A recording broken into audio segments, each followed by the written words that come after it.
बिस्मिल्लाहिर्रहमानिर्रहीम। नाज़रीन अस्सलाम वालेकुम, मैं हूँ इमरान वसीम। नाज़रीन, सबसे पहले तो जो दो बड़ी अदालती ख़बरें हैं, एक सुप्रीम कोर्ट से जो 26वीं आईनी तरमीम की दरख्वास्त और जो फुल कोर्ट तश्कील की इस्तदा की जा रही थी, उस पर सुप्रीम कोर्ट का फ़ैसला और आज की अदालती कार्रवाई का अहवाल आपके साथ हम शेयर करेंगे। दूसरी ख़बर जो पेशावर हाई कोर्ट में सुहेल अफरीदी के हल्फ के ख़िलाफ़ दायर की गई अपोजिशन की दरख्वास्त पर जो समाअत हुई है, उसमें अदालत की तरफ से दो ऑप्शन दिए गए। उन दो ऑप्शंस पर अपोजिशन अदालत के सामने क्यों और कैसे डट गई, इस खबर की तफसीलात आपके साथ हम शेयर करेंगे।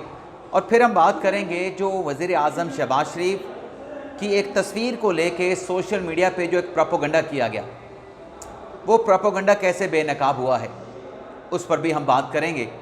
और आखिरी ख़बर में अफ़गानिस्तान की जानिब से पाकिस्तान से शिकस्त खाने के बाद, अमन का सफ़ेद झंडा लहराने के बाद, अपनी तबाहाल चौकियों को छोड़ के भागने के बाद जो अफ़गानिस्तान घटिया हरकत पे उतर आया है, पाकिस्तान ने उसका जवाब क्या दिया है, इस खबर की डिटेल भी प्रोग्राम में आपके साथ हम शेयर करेंगे। लेकिन प्रोग्राम का आगाज़ करने से पहले आपसे दरख्वास्त के चैनल को सब्सक्राइब कर लें, बेल आइकॉन का बटन प्रेस करें, वीडियो पसंद आए तो इसे लाइक और शेयर ज़रूर कीजिएगा। तो नाज़रीन, पहले सुप्रीम कोर्ट की बात करने से पहले पेशावर हाई कोर्ट में जो मौलाना लुत्फ़ुर रहमान ने दरख्वास्त दायर की थी कि ये जो चीफ़ मिनिस्टर का इलेक्शन हुआ है, ये इलेक्शन गैर कानूनी हुआ है। मौलाना फजल रहमान की जमात की अदालत के सामने दरख्वास्त ये थी कि चूँकि गवर्नर ने इस्तीफ़ा ही एक्सेप्ट नहीं किया, तो नए वज़ीर आला का जो इलेक्शन हुआ है वो गैर कानूनी है, गैर आइनी है। तो इस पर पेशावर हाई कोर्ट के दो रुकनी बेंच ने समाअत की और समाअत में अदालत की तरफ से मौलाना लुत्फ़ुर रहमान के वकील से ये कहा गया कि चूँकि अब chief justice Peshawar high court का फ़ैसला आ चुका है जिसमें नए वज़ीर आला का हल्फ उठाने का ऑर्डर किया जा चुका है, उसके बाद आपकी दरख्वास्त गैर मौसर हो चुकी है। तो आपके पास दो ऑप्शन हैं, या तो आप दरख्वास्त वापस ले लें या फिर इस दरख्वास्त का हम फैसला कर देते हैं। तो अपोजिशन की जानिब से कहा गया कि दरख्वास्त को हम वापस नहीं लेते, आप मेरिट पे जो फ़ैसला बनता है आप वो फ़ैसला दे दें, और फिर जो आपका फ़ैसला होगा हमें पसंद आया तो ठीक है, अगर पसंद नहीं आया तो फिर उस फ़ैसले को हम हायर फोरम पे, एपलेट फोरम पे चैलेंज करेंगे। तो अपोजिशन ने आज जो भी पेशावर हाई कोर्ट से फ़ैसला आएगा उसको चैलेंज करने का इंदिया दे दिया है।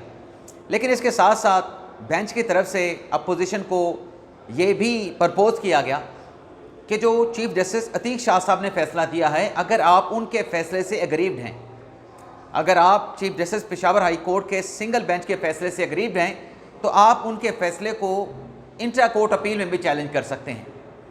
तो अब अपोजिशन पे है कि वो चीफ जस्टिस का फ़ैसला चैलेंज करते हैं, इस डिवीज़न बेंच का फ़ैसला चैलेंज करते हैं अगर इनकी दरख्वास्त को मुस्तरद कर दिया जाता है, या फिर ये दोनों फ़ैसले अपोजिशन पेशावर हाई कोर्ट में चैलेंज करती है।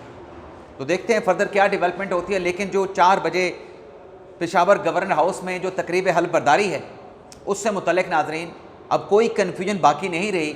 गवर्नर साहब ने हल्फ लेने के इंतज़ामात करवा लिए हैं और जो गेस्ट हैं उनको कार्ड्स भी इशू कर दिए गए हैं।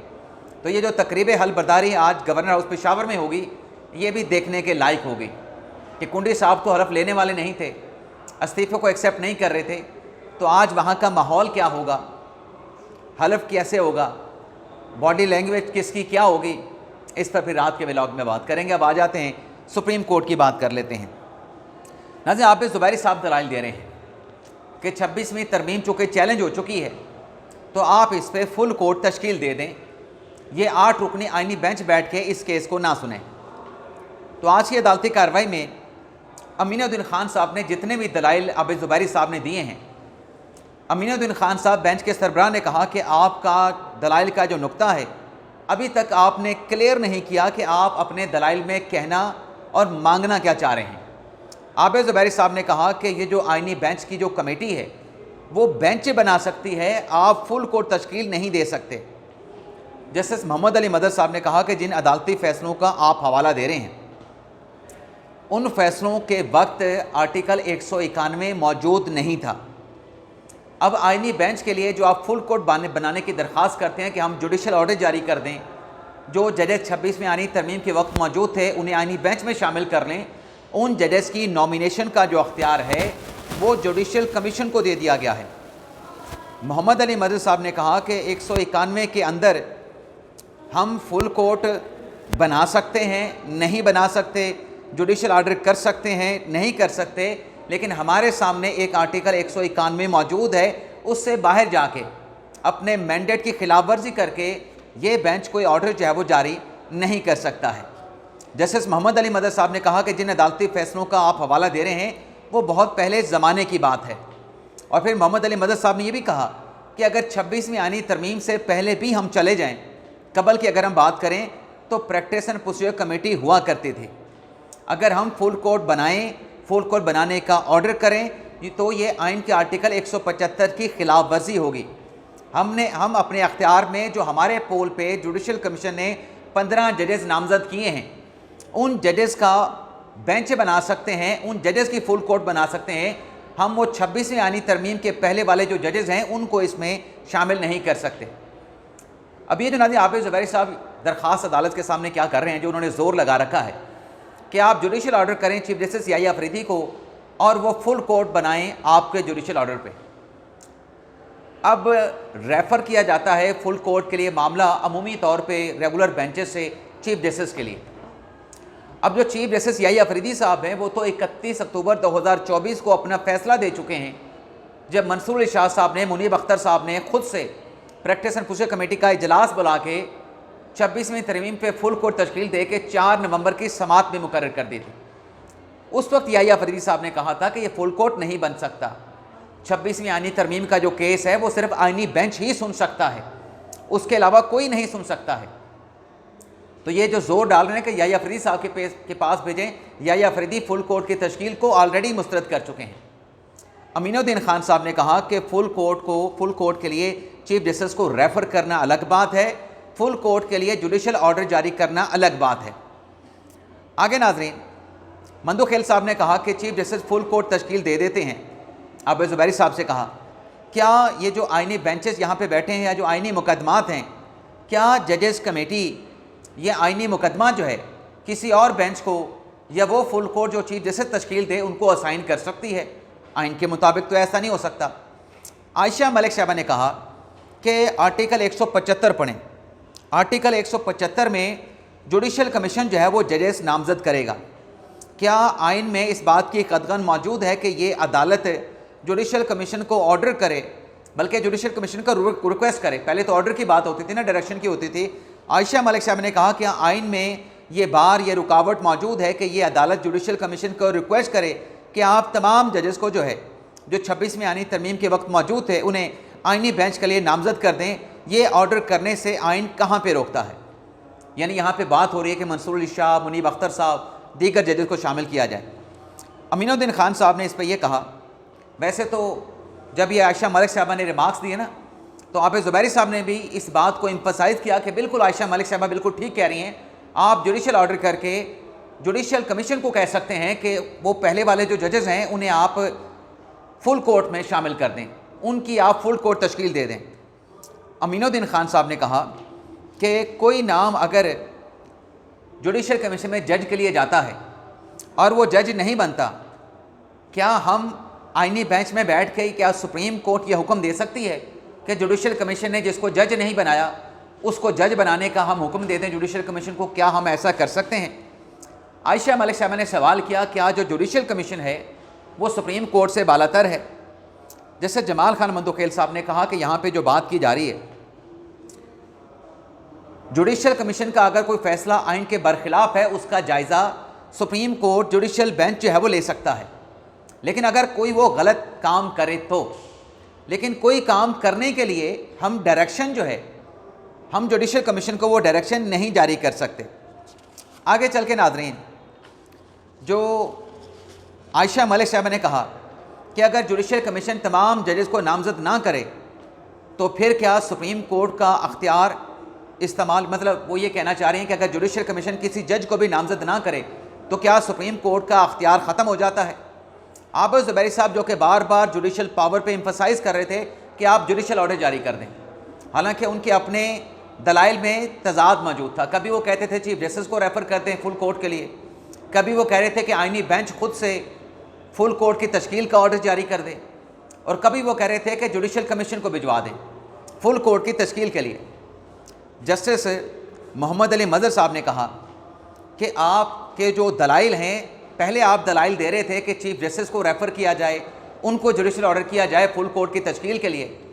अब आप जस्टिस आयशा मलिक के ऑब्जर्वेशन के बाद ये दलाइल दे रहे हैं कि जुडिशल कमीशन को हुक्म दिया जाए। तो क्या समझा जाए कि आपने पहले वाले जो आर्गूमेंट्स हैं उनको आपने गिव अप कर दिया है, आप अब उस दलील के ऊपर फोर्स नहीं करेंगे, एम्फसाइज नहीं करेंगे। जैसे जमाल खान मंदोखेल साहब ने कहा कि क्या जो जजेस कमेटी है वो फुल कोर्ट नहीं बना सकती है। जस्टिस मोहम्मद अली मज़हर साहब ने कहा कि जुडिशल कमीशन जो है, बल्कि सबसे अहम बात नाज़िम मैं मुख्तसर करता हूँ, नईम अख्तर अफ़गान साहब ने की, मैं बहुत सारी चीज़ें स्किप कर देता हूँ। जस्टिस नईम अख्तर अफ़गान साहब ने कहा कि यहाँ पर जो बात की जा रही है कि क्योंकि आयशा मलिक साहब ने भी कहा कि फुल कोर्ट बनाने का अख्तियार क्या ख़त्म हो गया, क्या जुडिशल कमीशन ही सब कुछ करेगा, जिस पर आबिद ज़ुबैरी साहब ने कहा कि नहीं, आपका जुडिशल अख्तियार ख़त्म नहीं हुआ, आप जुडिशल ऑर्डर जुडिशल कमीशन को जारी करें।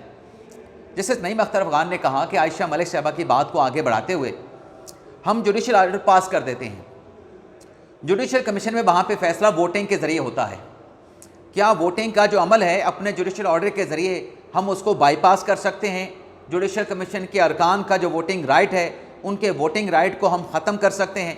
क्या हम ऑर्डर जारी करके जुडिशल कमीशन के अरकान को ये कह सकते हैं कि आप तमाम जजेस को नामज़द करें और वोटिंग के प्रोसेस को आप सिरे से ख़त्म कर दें। जुडिशल कमीशन में जो आइनी तरीक़ाकार है वहाँ पर फ़ैसला अक्सरियती राय के साथ होता है। अब ये नाज़िम हमने पिछले हफ्ते बात की थी कि यहाँ पे जो जुडिशल ऑर्डर जारी करने की बात की जा रही है कि जुडिशल कमीशन को हुक्म दिया जाए, क्योंकि आबिद ज़ुबैरी साहब से पूछा गया क्या आप ये चाहते हैं कि हम 26वीं आइनी तरमीम को साइड पे रख दें। आबिद ज़ुबैरी साहब ने कहा कि आप साइड पे नहीं रख सकते, क्योंकि 26वीं आइनी तरमीम तो कागजात में मौजूद है। तो अदालत ने कहा कि जब मौजूद है तो फिर जो तरीक़ाकार है उस तरीक़ाकार के मुताबिक तो जुडिशल कमीशन में अक्सरियत में फ़ैसला होना है। जैसे जमाल खान मंदोखेल साहब ने कहा और अमीनुद्दीन खान साहब ने कहा कि अगर आपकी बात भी हम मान लें तो आप राइट ऑफ अपील की बात भी करते हैं, तो 16 जज अगर 26वीं आइनी तरमीम वाले बैठ जाते हैं, उसके बाद फिर जो राइट ऑफ अपील है, सुप्रीम कोर्ट में जजेस की तादाद तो 34 है, तो फिर जो अपील है, इंट्रा कोर्ट अपील है जो 16 जजेस के फैसले के ख़िलाफ़, वो तो उन 18 जजेस के पास जाएगी जो 26वीं आइनी तरमीम के बाद सुप्रीम कोर्ट के जज बने हैं। अब उसमें फिर आबिद ज़ुबैरी साहब ने कहा कि नहीं, हम इंट्रा कोर्ट अपील का हक़ मांग ही नहीं रहे, हम इंट्रा कोर्ट अपील का जो हक़ है उन्होंने कहा कि हम मांग ही नहीं रहे। आगे चल के नाज़रीन जस्टिस मुसर्रत अली साहबा की तरफ से बड़े अहम रिमार्क्स दिए गए कि आप कहते हैं कि हम 26वीं आइनी तरमीम वाली पोजीशन पे चले जाएं, तो एक तो बेनिफिशरी है याहिया फरीदी और 2 जजेस मुतासरा हैं, मंसूर अली शाह साहब और मुनीब अख्तर साहब, तो फिर बात तो घूम घुमा के दोबारा जस्टिस अमीनुद्दीन खान के पास आएगी। तो नाज़रीन आज की जो अदालती कार्रवाई है वो अदालती कार्रवाई तो अपनी जगह पे, लेकिन ये जो बार बार अदालत में बात की जा रही है ना कि अदालत जुडिशल ऑर्डर जारी करके चीफ जस्टिस से कहे कि फुल कोर्ट तश्कील दे दें, तो चीफ जस्टिस याहिया फरीदी साहब ऑलरेडी ऑर्डर कर चुके हैं कि फुल कोर्ट जो है वो तश्कील नहीं दिया जा सकता 26वीं आइनी तरमीम के बाद। लेकिन यहाँ पे बार बार दरख्वास्त की जा रही है कि नहीं, आप जो है उनको रेफ़र कर दें। अब नाज़रीन आते हैं, एक तस्वीर के ऊपर बहुत ज़्यादा प्रोपेगेंडा किया गया और उसमें शानदारा गुलजार साहबा ने वो तस्वीर लगा के ट्विटर पे उसको पोस्ट भी कर दिया, जिससे मैसेज ये दिया गया कि जो वज़ीर आज़म शहबाज शरीफ हैं उनकी मुलाकात हुई है नेतन्याहू के साथ। ये नाज़रीन तस्वीर है और ये शानदाना गुलजार का ट्वीट भी है। अब नाज़रीन एक्चुअली उन्होंने लिखा कि article 6 treason, Pakistan does not recognise Israel let alone a genocidal murder like Netanyahu or does खून league have a separate country. यानी वो कह रही हैं कि इसराइल को हमने एक्सेप्ट कर लिया, जबकि नाज़रीन वो इस बात पे डटी हुई हैं कि मिस्र में वहाँ पे शहबाज शरीफ की मुलाकात हुई है नेतन्याहू के साथ, इसराइली वज़ीर आज़म के साथ। अब नाज़रीन आप ये एक्चुअल वीडियो देख लें कि कैसे फेक न्यूज़ और प्रोपेगेंडा फैलाया जा रहा है।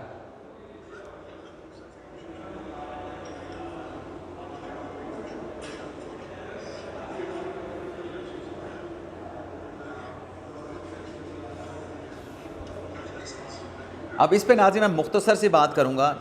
ये एक मतलब आपको शहबाज शरीफ साहब नज़र आए, दूसरे आपको अज़रबैजान के प्रेसिडेंट नज़र आए, और तीसरी जो शख्सियत जो बज़ाहिर आपको लग रही है कि ये नेतन्याहू हैं, ये नेतन्याहू नहीं हैं, ये आर्मीनिया के प्रेसिडेंट हैं। और जो आपस में उनका एग्रीमेंट हुआ, जो आपस में उनका कन्फ्लिक्ट चल रहा था, उस कॉन्फ्लिक्ट के बाद ये अज़रबाईजान के सदर और आर्मीनिया के सदर आपस में मुलाकात कर रहे थे। क्योंकि उनका चेहरा नज़र नहीं आ रहा था, असली शक्ल आप उनकी देख लें, ये किसी तरीके से भी, इनकी छोटी छोटी दाढ़ी भी है और छोटी छोटी मुस्टैचेस भी हैं, ये किसी साइड से भी ये नेतन्याहू नहीं है। लेकिन ज़ाहिर सी बात है कि झूठा प्रोपेगेंडा करना है और करना है। अब नाज़रीन बात कर लेते हैं अफ़गानिस्तान की। नाज़रीन अफ़गानिस्तान जिसको पहले पाकिस्तान ने चंद दिन पहले धूल चटाई, रात एक मरतबा फिर अफ़गानिस्तान की जानिब से बॉर्डर एरियाज़ पे जो है इश्तियाल अंगेज़ी की गई, उसका भी पाकिस्तान की तरफ से जो है वो भरपूर जवाब दिया गया। लेकिन अब रात जो सफ़ेद झंडा लहराया गया, जो टैंक अफ़गानिस्तान के तबाह किए गए, जो चौकियाँ अफ़गानिस्तान के फ़ौजी तहरीक तालिबान अफ़गानिस्तान के छोड़ के भाग गए, फितरत अल ख़ारिज का उनको सपोर्ट भी हासिल था। अब सुबह फिर दोबारा अफ़गानिस्तान की तरफ से ये इश्तियाल अंगेज़ी की गई और ख़ास तौर पे नाज़रीन चमन बार्डर पे, चमन बार्डर के ऊपर जो है जहाँ पे शहरी आबादी है उनको टारगेट किया गया। चमन का जो गेट है, जो बाबे दोस्ती है, उसको भी तबाह कर दिया गया और सोशल मीडिया पे प्रोपेगेंडा किया गया कि पाकिस्तान की चौकियों पे अफ़गानिस्तान ने पाकिस्तान की फोर्सेस को भगा के वहाँ पे अफ़गानिस्तान का झंडा लहरा दिया है। वो नाज़रीन चमन बाबे दोस्ती का जो जगह वहाँ पे बनी हुई है, जहाँ पे एक साइड पे अफ़गानिस्तान, एक साइड पे पाकिस्तान के झंडे लहरा रहे हैं, वहाँ की तस्वीरें लगाई गई हैं। अब ये जो झूठा प्रोपेगेंडा नाज़रीन किया जा रहा है, इस पे आप ये देखें, मैं आपके साथ जो डिटेल है नाज़रीन शेयर करता हूँ। पहले तो स्पेन बोल्दक सेक्टर में अफ़गानिस्तान के शिद्दत पसंदों की इश्तियाल अंगेज़ी, पाक फोर्सेस का मौसर और भरपूर जवाब, मार्टर और टैंक से मुतअद्दिद जो शिद्दत पसंद उनको हलाक कर दिया, जबकि उनके कई पोस्टें राख का ढेर बन गए। फ़ौज पाकिस्तान ने एक बार फिर दुश्मन को वाज़ेह तौर पर पैगाम दे दिया। अब नाज़रीन नौशकी में अफ़गान तालिबान की एक और चौकी को पाकिस्तान ने तबाह किया है। और सिर्फ नाज़रीन सिर्फ आप ये सोचें कि कहा जा रहा है कि हमारे जहाज़ और ड्रोन जो है वो उन्हें 4 गज़ भी चलने नहीं देते, सारी रात ये मार खाते रहे, ये सफ़ेद झंडे लहराते रहे और अब प्रोपेगेंडा कर रहे हैं कि हमने पाकिस्तान के फ़ौजियों को टैंकों पे कब्ज़ा कर लिया है। तस्वीर जो हैं वो चमन बार्डर की लगाई जा रही हैं। अब इनके झूठ का आप अंदाज़ा कर लें कि ये झूठे हैं, शिकस्त खाते हैं, सफ़ेद झंडा लहराते हैं और उसके बाद फिर इस किस्म की घटिया हरकतें भी करते हैं। तो नाज़रीन इस वक्त नाज़रीन जो ताज़ा तरीन ख़बर आई है कि पाक फ़ौज की स्पेन बोल्दक में चमन सेक्टर में भरपूर जवाबी कार्रवाई अफ़गानिस्तान के तालिबान की जानिब से जंग बंदी की दरख्वास्त कर दी गई। पाकिस्तान फ़ौज की भरपूर जवाबी कार्रवाई के बाद अफ़गान तालिबान ने फायरबंदी की दरख्वास्त की है। पाक फ़ौज की जानिब से अफ़गान तालिबान की जारियत का मुँह तोड़ जवाब दिया जा रहा है। इजाज़त चाहते हैं नाज़रीन, अल्लाह हाफ़िज़।